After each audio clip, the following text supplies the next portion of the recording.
he makes a note that he was at the New York Public Library at some point, and he found Tyson Brothers stereo cards from 1863. And he says one of the views was the Wills house in 1863. And he has this note card in his collection, but we have never seen stereos from the Tysons taken in 1863. So maybe they have them there, but they're not on their website, and I've never gone up to their archives and tried to look for these rare images. But somewhere around, there may be early Tyson Brothers stereos. So I'm just going to show you some of these large plates that they recorded in 1863 and talk a little bit about them. Here is, of course, the Evergreen Cemetery gatehouse. And you can see how open it is around the building when the building doesn't have all these additions on it. There's a 2-plate panorama that's really nice from the Wheatfield Road looking towards Little and Big Round Top. And this is the view that is very reminiscent of Matthew Brady's view from almost the identical location that he recorded. And they're recorded about the same time. And here's the one just a little bit to the right of that view, looking towards the summit of Big Round Top. Now, when we say they have a dark room wagon, this is the dark room wagon. And I want you to look closely at it.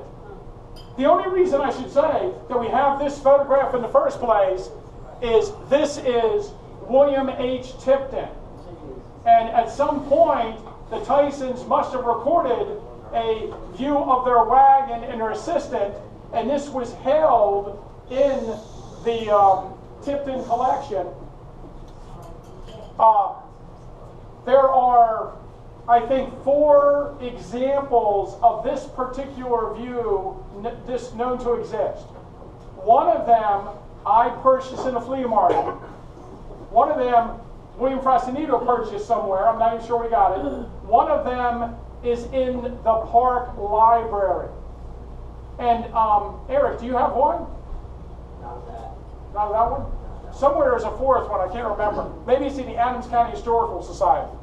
But it is basically a wagon with some lumber nailed to it with army blankets attached to the top of it. Do you see that? So that's kind of a makeshift darkroom wagon. Isn't that cool? And of course, we know they did record a view of that building from that same angle. It was probably recorded a few minutes before or after that view as part of what we have decided to call the August 1863 series. Here's a view out the Chambersburg Turnpike from Gettysburg. And you can see in the immediate foreground is the bridge over Stevens Run on the Chambersburg Turnpike. So immediately to our left would be the Meade School. And maybe you can see there's a little horse remains there on the bridge. To the right, where the post office would be, there's a house. That's the Perry J. Tate House, which of course no longer stands. And we're looking out towards the Seminary Ridge Unfinished Railroad with the Sheeds House and the Dustman House and the Dustman Barn and part of Lee's headquarters in the distance, the Thompson House. So, and of course, they recorded a view of the Lutheran Theological Seminary. So did Matthew Brady. So did Frederick Gutekunst in 1863. I just wanted to work out. You can hear it murmured. Gutekunst. And here's a really nice view that they recorded of the residence of John L. Burns. So, and you know, we're not sure who that is. It's standing there at the base of the steps. You know, I don't think it looks like one of the Tysons. Maybe it's an assistant of theirs. And also, I should point out that they recorded images in their stereo that they would mass produce for the, you know, tourist industry. So in 1863, they were selling images to tourists in the town, or wholesaling images to tourist establishments in the town to be sold to tourists. And although the tourists could come into their studio and also get their image recorded. But of course, the most prominent ones that they sold were images of John Burns. He came down to the studio. He had his image reproduced in mass quantities. There is an account that during Lincoln's Gettysburg Address, John Burns is in the crowd selling CDs of himself. Isn't that interesting? Of course, at some point, Jenny Wade's mom must have come down to the studio because they are selling images of Jenny Wade in 1863. And I've seen these images with the Tyson brothers back mark on them. And I do believe you have one of those, don't you, Eric? Yeah. With the Tyson brothers back mark. So, and these images of Jenny Wade are definitely from the 1861 ambrotype of her, and he must have put it under like an enlarger or something and recorded an image of it. I don't know how you would do that at that time. And then he touched it up, and he's selling it as a CDV. Also, I thought I'd throw these two in that he's selling in mass quantities. One of them is Mary Tepe, the Vivandière of the 114th Pennsylvania, French Mary. So she is around town after the battle. Do you remember that she appears on East Cemetery Hill in an Alexander Gardner photograph, which must have been taken on like July 8th or something? So she's around town with the wounded of her regiment after the battle's over and after the regiment has left.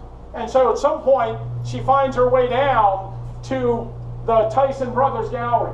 Now, I'm sure some of you pay attention to Facebook a little bit, and you may have noticed that at the Adams County Historical Society, just a few weeks ago, in a collection of negatives, we found the original negative for this glass plate that Tyson exposed, the actual glass plate for this. Now, and it's the only 1863 Tyson glass plate that we have. And it's a variant of that image. It's not the same image. It's a slight variant. So she came into the studio and recorded at least 2 views. They usually wouldn't just do one, they would do a number of views, and just in case.